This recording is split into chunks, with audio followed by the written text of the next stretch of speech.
This is chapter 2 of The French Revolution and Napoleon by Charles Hazen. Beginnings of the Revolution. Under Louis XVI, the financial situation of the country became more and more serious until it could no longer be ignored. The cost of the participation in the American Revolution added to the enormous debt inherited from the reigns of Louis XIV and Louis XV. And to the excessive, unregulated expenditures of the states and the wastefulness of the courts completed the derangement of the national finances and foreshadowed bankruptcy. In the end, that crisis forced the monarch to make an appeal to the people by summoning their representatives. But before taking so grave a step, the consequences of which were incalculable, the government tried various expedients less drastic, which, however, for various reasons, failed. Louis XVI was the unhappy monarch under whom these long accumulating ill culminated, the last of the rulers of the old regime. His reign covered the years from 1774 to 1792. It falls into three periods: a brief one of attempted reform from 1774 to 1776, and then a relapse for the next 12 years into the traditional methods of the Bourbon monarchy. After that, the hurricane. During his youth, no one thought that Louis would ever be monarch. So many other princes stood between him and the throne that his succession was only a remote contingency. But owing to an unprecedented number of deaths in the direct line, his contingency became reality. Louis mounted the throne, from which 18 years later, by a strange concourse of events, he was hurled. He had never been molded from the high and dangerous office. He was but 20 years old, and Queen Marie Antoinette but 19 when they heard of the death of Louis XV, and instinctively both expressed the same thoughts. How unhappy are we! We are too young to rule. The new king was entirely untrained in the art of government. He was good, well-intentioned. He had a high standard of morality and duty, a genuine desire to serve his people.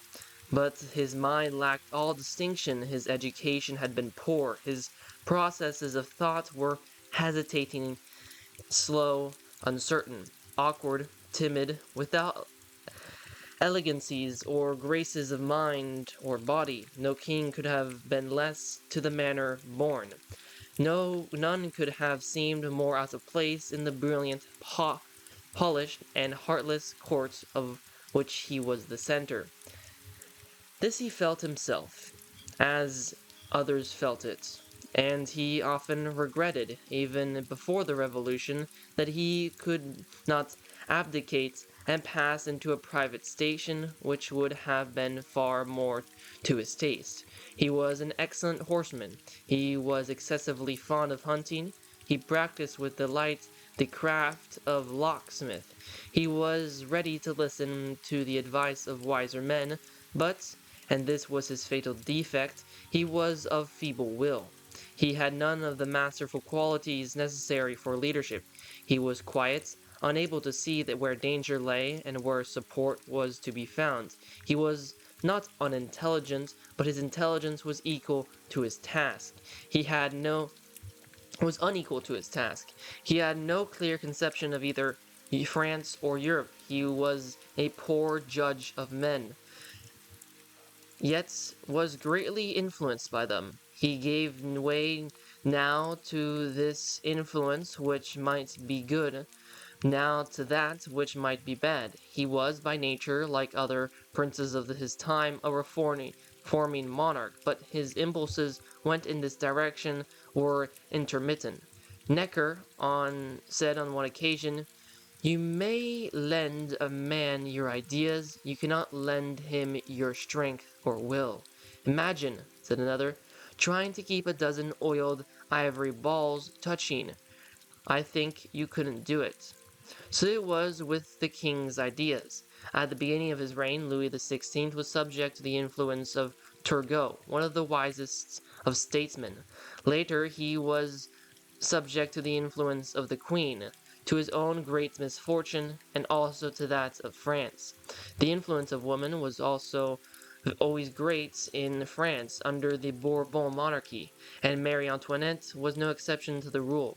Furthermore, that influence was equally disastrous, and here again, in the case of the last queen of the old regime, there was no exception.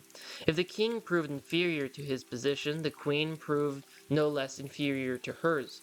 She was the daughter of the great Empress Maria Theresa of Austria, and she had been married to Louis XVI in the hope that thus an alliance would cement between the two states which had so long been enemies. But as many Frenchmen disliked everything about this alliance, she was unpopular and exposed much of the malevolent criticism from the moment she set foot in France. She was beautiful, gracious, and vivacious.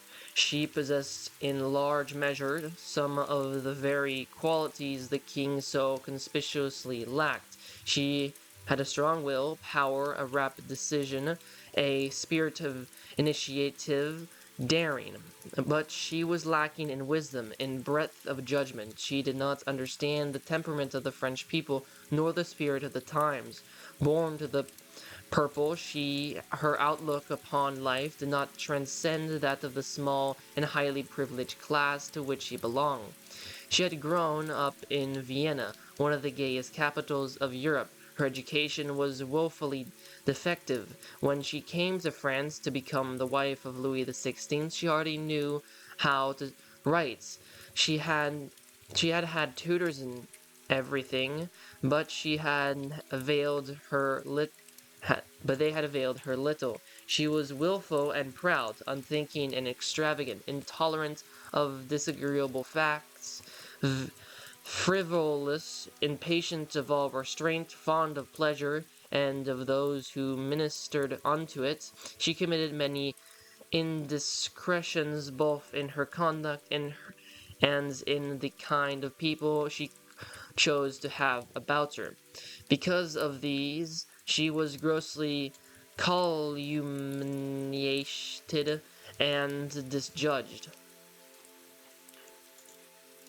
Marie Antoinette was the center of a group of rapacious people who benefited by existing abuses, who were opposed to all reform.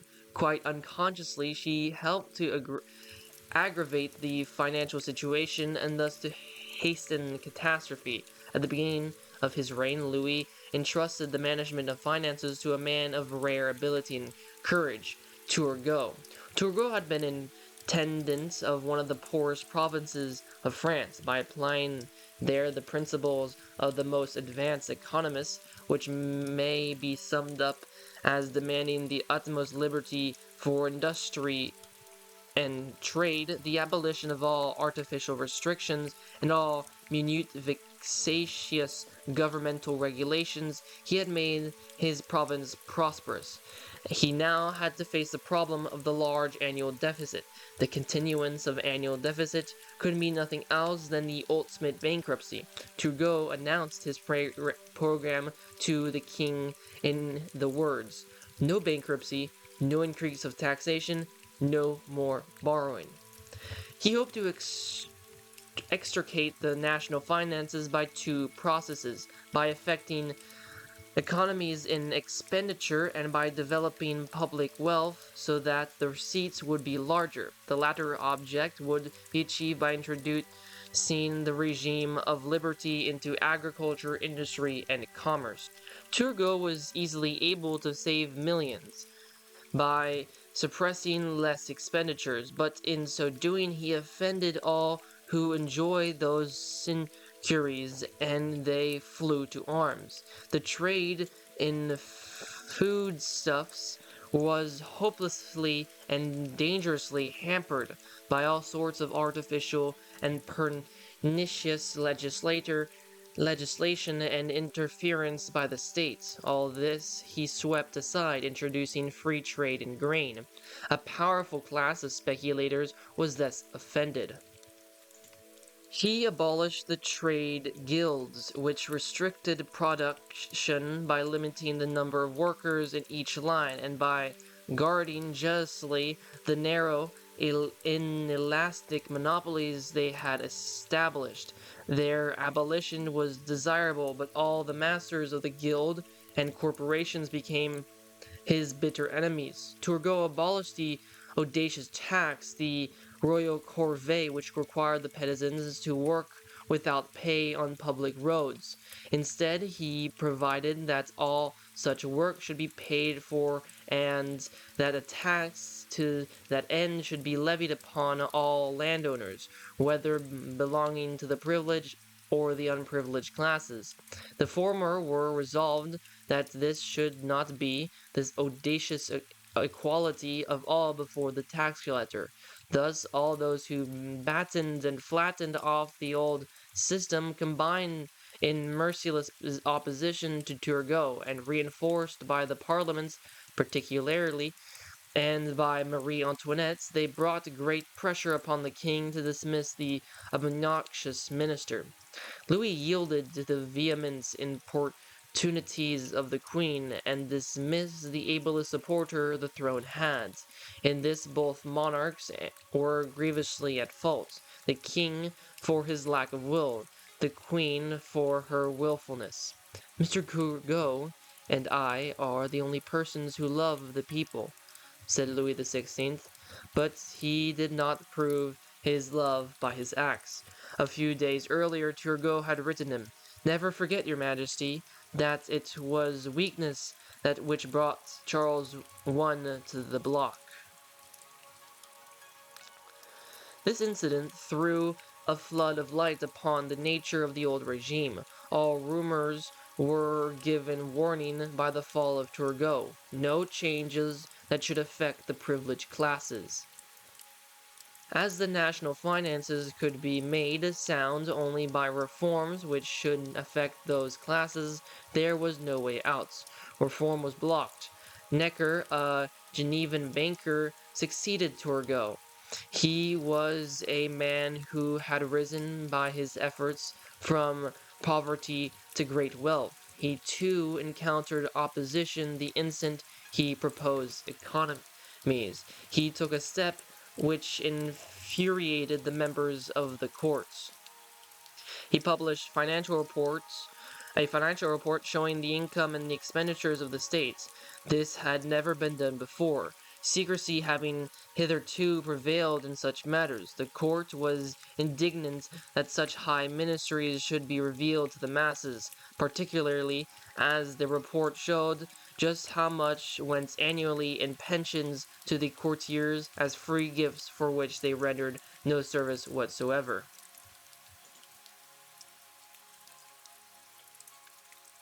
For such unconscionable audacity, Necker was overthrown. The king weakly yielded once more to pressure.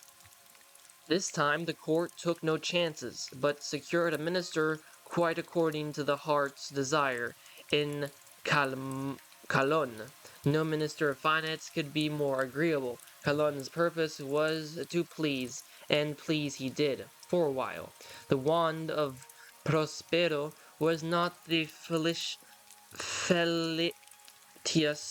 in its enchantments. The members of the courts had only to make their wishes known to have them gratified.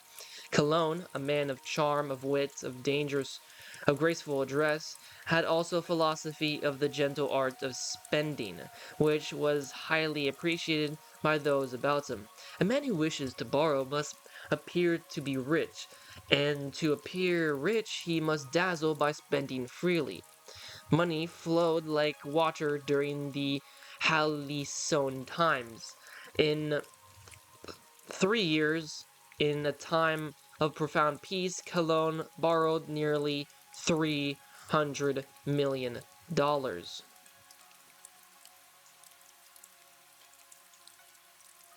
It seems too good to be true, and it was, by far. The evil days drew nigh for the accounting. It was found in August 1786 that the treasury was empty, and that there was no more fools willing to loan to the states. It was a rude awakening from a blissful dream. But Cologne now showed what he had not shown before, some sense. He proposed a general tax which should fall upon the nobles as well as upon commoners. It was therefore his turn to meet the same opposition from the privileged classes which Turner and Necker had met. He too was balked and resigned. His successor, Loménie de Brienne, encountered a similar fate, as there was nothing to do but to propose new taxes. He proposed them. The Parliament of Paris immediately protested and demanded the convocation of the States General, asserting the far-reaching principle that taxes can only be imposed by those who are to pay them. The king attempted to overawe the Parliament, which in turn defied the king. All this, however, was no way to fill an empty treasury. Finally, the government yielded and summoned the Estates General to meet in Versailles on May 1st, 1789. A new chapter of inculpable possibilities was opened in the history of France. Necker was recalled to head the ministry, and preparations for the coming meeting were made. The States General, or assembly representing the three estates of the realm, the clergy, the nobility, and the commoners, was an old institution in France, but one that had never developed as had the Parliament of England. The last meeting, indeed, had been held 175 years ago. This institution might have been considered dead. Now, in a great national crisis, it was revived, in the hope that it might pull the states out of the deplorable situation into which the Bourbon monarchy had plunged it. But the States General was a thoroughly feudal institution, and France was tired of feudalism. Its organization no longer conformed to the wishes or needs of the nation. Previously, each one of the three estates had had an equal number of delegates, and the delegates of each estate had met separately. It was a three-chambered body, with two of the chambers consisting entirely of the privileged classes. There was objection to this now, since with two against one, it left the nation exactly where it had been, in the power of the privileged classes. They could veto anything that the third estate wanted. They could impose anything they chose upon the third estate by their vote of 2-1. In other words, if organized as hitherto, they could prevent all reform which in any way affected themselves, and yet such reform was an absolute necessity. Consulted on this problem, the Parliament of Paris pronounced in favor of the customary organization. In other words, itself a privileged body, it stood for privilege. The Parliament immediately became as unpopular as it had previously been popular when opposing the monarch. Necker now showing one of his chief characteristics, which was to make him impossible as the leader of the new era, half settled the question and left it half unsettled. He, like the king, lacked the power of decision. He was a banker, not a statesman. It was announced that the third estate should have as many members as the two other orders combined. Whether the three bodies should still meet and vote separately was not decided, but was left undetermined. But of what avail should be the double membership of the third estate, representing more than 9/10 of the population, unless all three met together, unless the vote was by individuals, not by chambers, by head, as the phrase ran, and not by order. In dodging this question, Necker was merely showing his own capacity for strong leadership, and was laying up abundant trouble for the immediate future. The States General met on May 5th, 1789. There were about 1,200 members, of whom 600 were members of the Third Estates. In reality, however, that class of the population had a much larger representation. As of the 300 representatives elected by the clergy, over 200 were parish priests or monks, all commoners by origin, and to a considerable extent in sympathy. Each of the three orders had elected its own members. At the same time, the voters and the vote was nearly universal. Were asked to draw up a formula statesmen of their grievances and of the reforms they favored. 50 or 60,000 of these cahiers have come down to us and present a vivid and instructive criticism of the old regime, and a statement of the wishes of each order.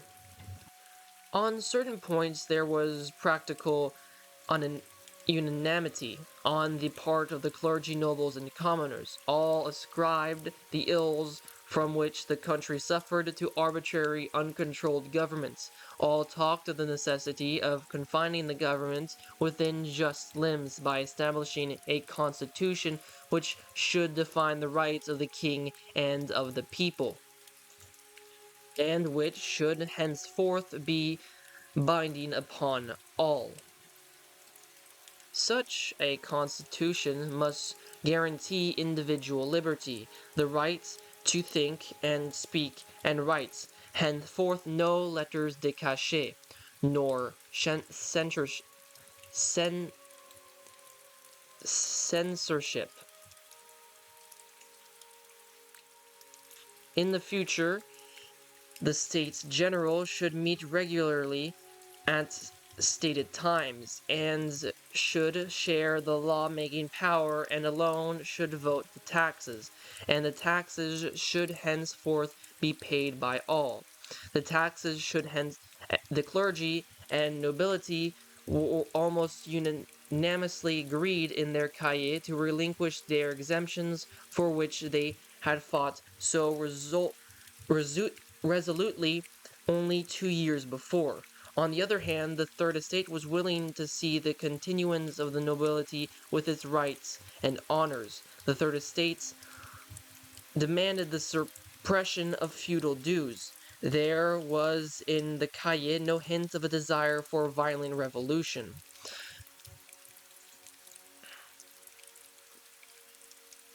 They all expressed a deep affection for the king, gratitude for his summoning of the General States, faith that the worst was over. Now, in a union of all hearts, a way would easily be discovered out of the unhappy plight in which the nation found itself. An immense wave of hopefulness swept over the land. This optimism was based on the fact that the king was consenting to call the States General, had at the same time announced his acceptance of several important reforms, such as the periodic meeting of the States General, its control of national finances, and guarantees for the freedom of individuals. But the king's chief characteristic, as we have seen, was his feebleness of will, his vacillation, and from the day the deputies arrived in Versailles to the day of his violent overthrow, this was a fatal factor in the history of the times.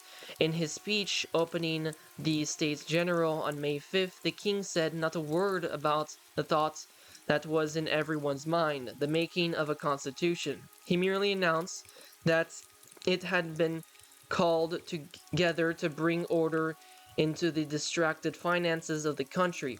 Necker's speech was no more promising. The government, moreover, said nothing about whether the estates should vote by order or by head. The crux of the whole matter lay there. for the manner of organization and procedure depended entirely the outcome.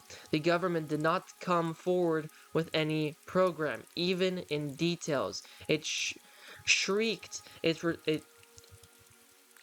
shirked its responsibility and lost its opportunity.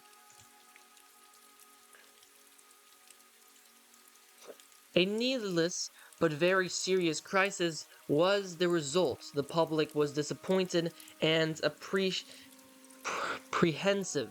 Evidently, the recent liberalism of the king had evaporated, or he was under a pressure which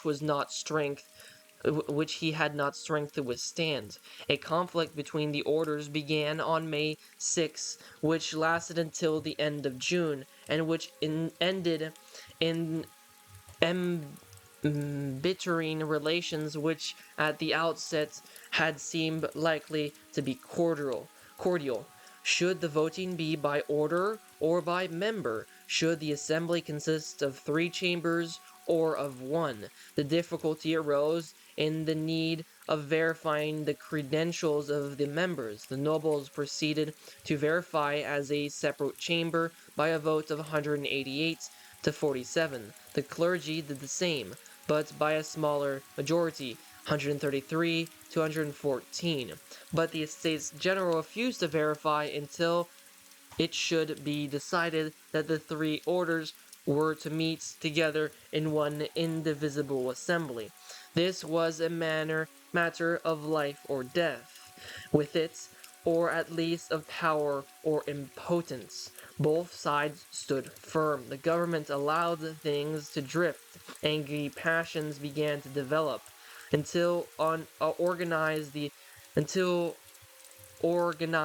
Estates General could do no business and no organization could be effected until the crucial question was settled. Week after week went by and the dangerous deadlock continued. Verification in common would mean the abandonment of the class system, voting by member and not by order, and the consequent preponderance of the Third Estate, which considered that it had the right to preponderate as representing over 9/10 of the population. Fruitless attempts to win the 2 upper orders by inviting them to join the Third Estate was repeatedly made. Finally, the Third Estate announced that on June 11th it would begin verification and the other orders were invited for the last time. Then the parish priests began to come over, sympathizing with the commoners rather than the privileged classes of their own order. Finally, on June 17th, the Third Estate took the momentous step in declaring itself the National Assembly, a distinctly revolutionary proceeding.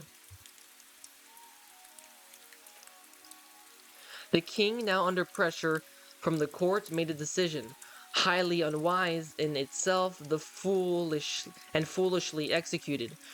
Then, on June 20th, the members of the Third Estate went to their usual meeting place. They found the entrance blocked by soldiers.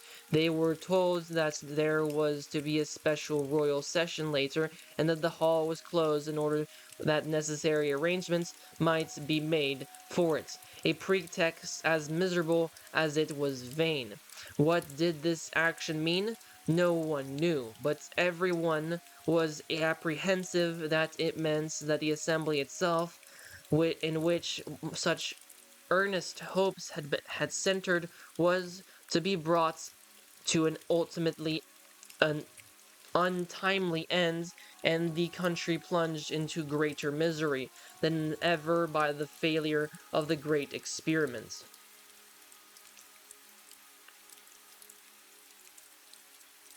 For a moment the members were dismayed and utterly distracted. Then, as by a common impulse, they rushed to a neighboring building in the side street, which served as a tennis court. There a memorable session occurred in a large unfinished hall.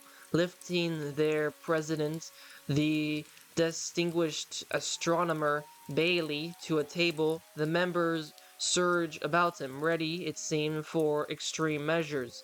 There they took the famous tennis court oath. All the deputies present, with one single exception, voted never to separate and to reassemble whenever circumstances shall require, until the constitution of the kingdom shall be established. On the 23rd occurred the royal session, on which the privileged classes counted. The king pronounced the recent acts of the Third Estate illegal and unconstitutional, and declared that the three orders should meet separately and verify their credentials. He rose and left the hall, while outside the bulges sounded around his coach. The nobility triumphed, withdrew from the hall, the clergy also, but in the center of the great chamber the Third Estate remained, in gloomy silence. This was one of the solemn critical moments of history. Suddenly the master of ceremonies advanced, splendid in his official costume. "You have heard the king's orders," he said. "His Majesty requests the deputies of the Third Estate to withdraw." Behind the Grand Master at the door, soldiers were seen. Were they to clear the hall? The king had given his orders. To leave the hall meant abandonment of all that the Third Estate stood for. To remain meant disobedience to the expressive command of the king, and probably severe punishment. The occasion brought forth its man, Mirabeau, a noble whom his fellow nobles had refused to elect to the States General, and who had then been chosen by the Third Estate, now arose and advanced impetuously and imperiously toward the master of ceremonies, de Brézé, and with thunderous voice exclaimed, "Go tell your master that we are not here by the will of the people, that we are here by the will of the people, and that we shall not leave except at the point of the bayonet." Then, on motion of Mirabeau, it was voted that all persons who should lay violent hands on any member of the National Assembly would be infamous and traitors to the nation and guilty of capital crime. De Brézé reported the defiant eloquence to the king. All eyes were fixed upon the latter. Not knowing what to do, he made a motion indicating weariness, then said, "They wish to remain, do they? Well, let them." 2 days later, a majority of the clergy and a minority of the nobility came over to the assembly. On June 27, the king commanded the nobility and clergy to sit with the Third Estate in a single assembly. Thus the question was finally settled, which should have been settled before the first meeting in May. The National Assembly was now complete. It immediately appointed a committee on the Constitution. The National Assembly, accomplished by this fusion, was the Three Estates, adopted the title Constitutional Assembly because of the character of the work it had to do. No sooner was this crisis over than another began to develop. A second attempt was made by the king, again inspired by the court, to suppress the assembly, or effectively to intimidate it to regain the grounds that had been lost. Considerable bodies of soldiers began to appear near Versailles and Paris. They were chiefly the foreign mercenaries or the troops from frontier stations, supposedly less responsive to the popular emotions. On July 11th, Necker and his colleagues favorable to reform were suddenly dismissed, and Necker was ordered to leave the country immediately. What could all this mean? But by reaction and repression were coming, and that things were to be put back where they had been. The assembly was in great danger, yet it possessed no physical force. What could it do if troops were sent against it? The violent intervention of the city of Paris saved the day and gave the protection of which was the nation's representative lacked, assuring their continuance. The storming of the Bastille was an incident which seized instantly the imagination of the world, and which was disfigured and transfigured by a mass of legends that sprang up on the very morrow of the events. The Bastille was a fortress commanding the eastern section of Paris. It was used as a state prison and had had many distinguished occupants, among others Voltaire and Mirabeau. Thrown into it by letters de cachet, it was an odious symbol of the arbitrary government, and it was also a strong fortress which these newly arriving troops might use. There was a large discontented and miserable class in Paris, also a lively band of radical or liberal men who were in favor of reform and were alarmed and indignant at every rumor that the assembly on which such hopes were pinned was in danger. Paris was on the side of the assembly, and when the news of the dismissal of Necker arrived, it took fire. Rumors of the most alarming character spread rapidly. Popular meetings were addressed by impromptu and impassioned orators. The people began to pillage the shops where the arms were to be found. Finally, they attacked the Bastille, and after a confused and bloody battle of several hours, the fortress was in their hands. They had lost about 200 men, killed or wounded. The crowd savagely murdered the commander of the fortress and several of the Swiss guard.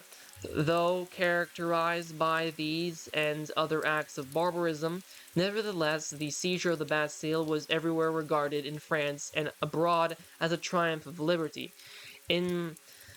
Enthusiasm was widespread. The 14th of July was declared the national holiday, and the new flag, the tricolore, red, white, and blue, was adopted in place of the old white banner of the Bourbon, studded with the fleur de lis. At the same time, quite spontaneously, Paris gave itself a new form of municipal government, superseding the old royal form, and organized a new military force, the National Guard, which was destined to become famous. 3 days later, Louis XVI came to the capital and formally ratified these changes. Meanwhile, similar changes were made all over France. Municipal governments on the elective basis, the National Guards were created everywhere in imitation of Paris. The movements extended to rural France, there where the peasants, impatient that the assembly had let 2 months go by without suppressing the feudal dues, took things into their own hands. They turned upon the oppressors and made a violent war upon the Ch2, destroying the records of feudal dues if they could find them, or if the owners gave them up, if not, frequently burning the chateau themselves in order to burn the odious documents. Day after day, in the closing week of July 1789, the destructive and incendiary process went on amid inevitable excesses and disorders. In this method, feudalism was abolished, not legally but practically. It remained to be seen that the effect of this victory on the people would be upon the National Assembly. Its effect was immediate and sensational. On the 4th of August, a committee on the states of the nation made a report describing the incidents which were occurring throughout the length and breadth of the land: chateau burning, unpopular tax collector assaulted, millers hanged, lawlessness triumphed. It was night before the stupefying report was finished. Suddenly, at 8 o'clock in the evening, as these sessions was about to close, a nobleman, the Viscount of Noailles, rushed to the platform. The only reason, he said, why the people had devastated the Ch2 was the heavy burden of the seigneurial's dues, odious reminders of feudalism. These must be swept away. So he so moved, and instantly another noble, the Duc d'Aiguillon, next to the king, the greatest feudal lord in France, seconded the motion. A frenzy of generosity seized the assembly. Noble vied with noble in the enthusiasm of reunification. The Bishop of Nancy renounced the privileges of his order.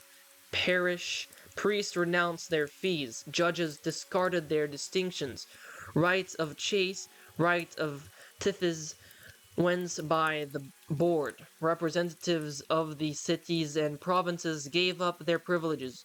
Brittany, Burgundy, Lorraine, Languedoc, a veritable delirium of joy swept in wave after wave over the assembly.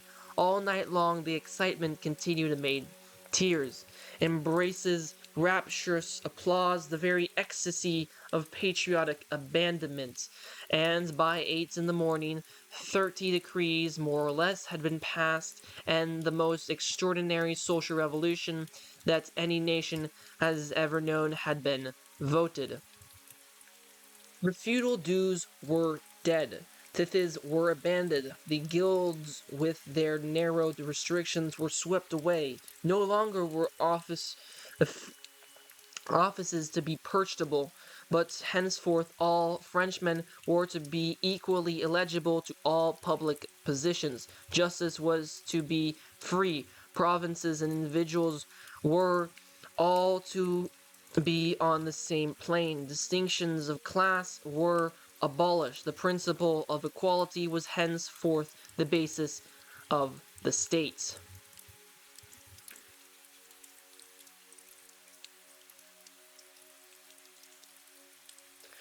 Years later, participants in this memorable session, in which a social revolution was accomplished, or at least promised, spoke of its excitement and enthusiasm.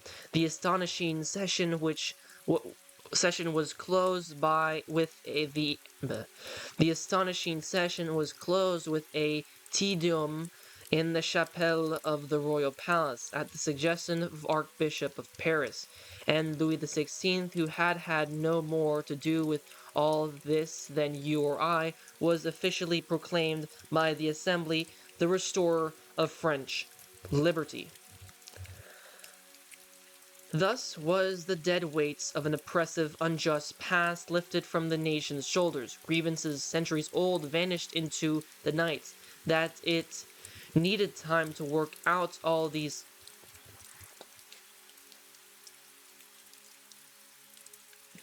tumultuous and rapturous resolutions into clear and just laws was a fact ignored by the people, who regarded them as real legislation, not as a program merely sketched to be filled in slowly in detail.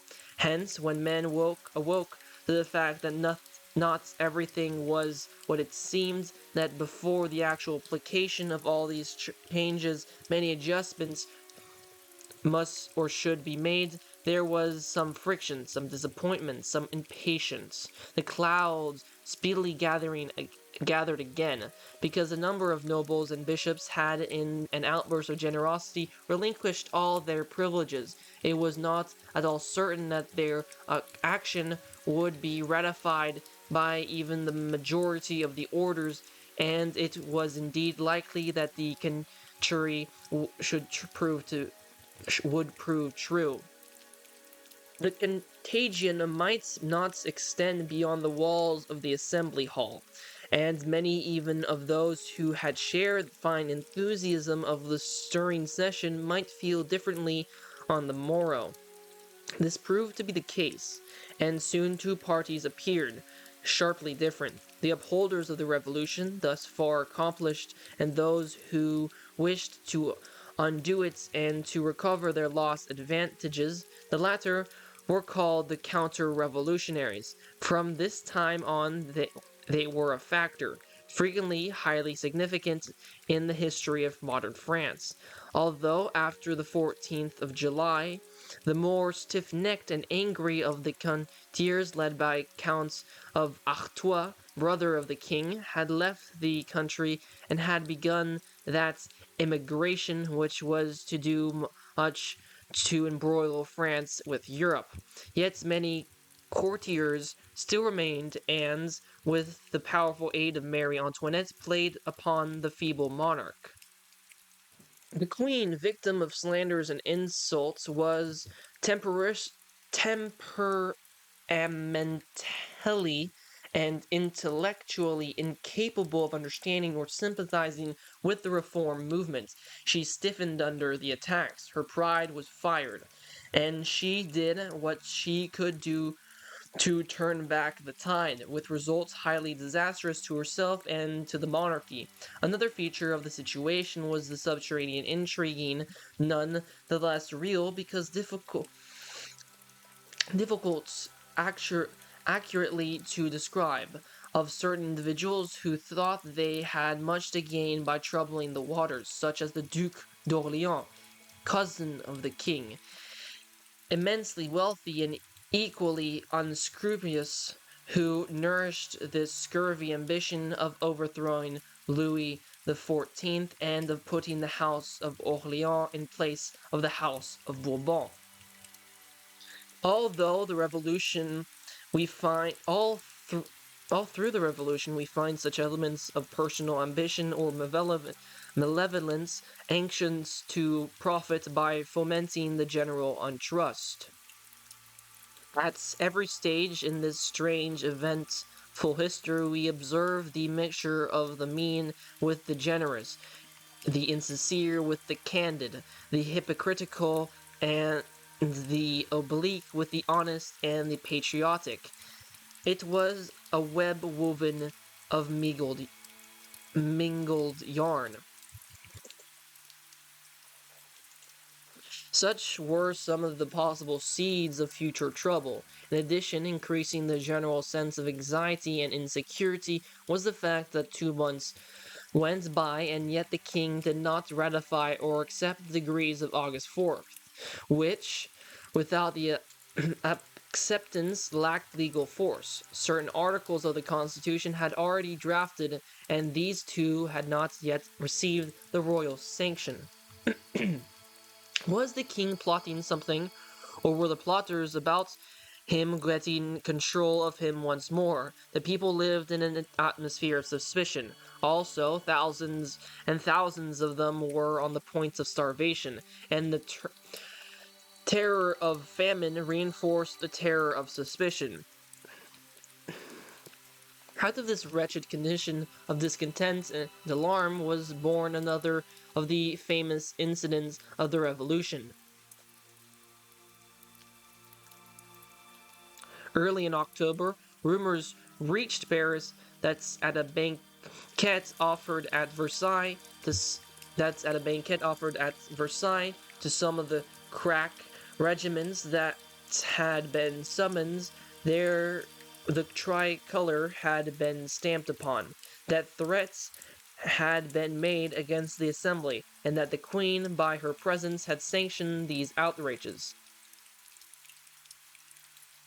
On October 5th, several thousand women of the people, set in motion in some obscure way, started to march to Versailles, drawing cannon with them.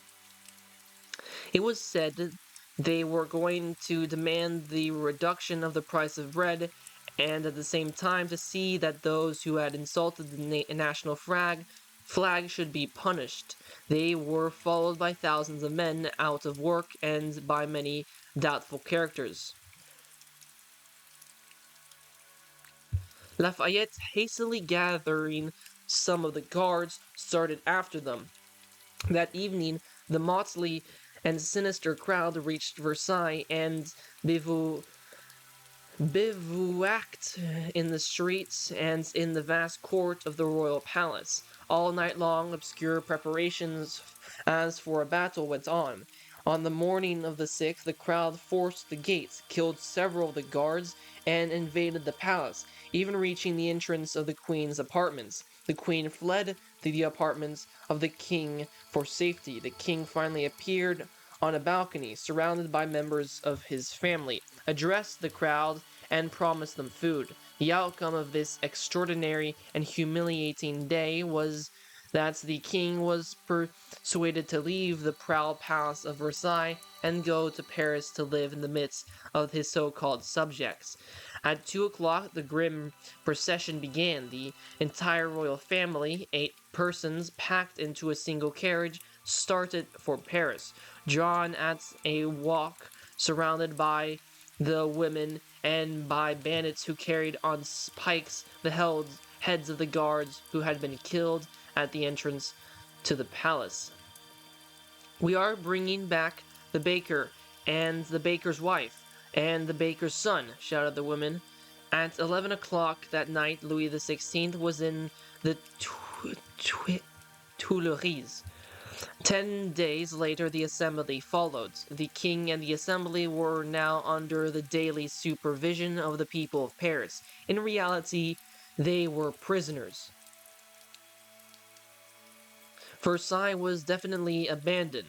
From this moment dates the great influence of the capital. A single city was henceforth always in position to dominate the assembly. The people could easily bring their pressure to bear, for they were admitted to the 1,000 or more seats in the gallery of the assembly hall of meeting, and they considered that they had the freedom of the place, hissing unpopular speakers, vociferating their wishes. Those who could not get in congregated outside, arguing violently the measures that were being discussed within. Now and then some would announce to them from the window how matters were proceeding in the hall. Shouts of approval or disapproval thus reached the members from the vehement audience outside. This was Chapter 2 of the French Revolution and Napoleon by Charles Hazen. If you have enjoyed this audiobook, please consider subscribing. It would be greatly appreciated. And to next week for Chapter 3, The Making of the Constitution.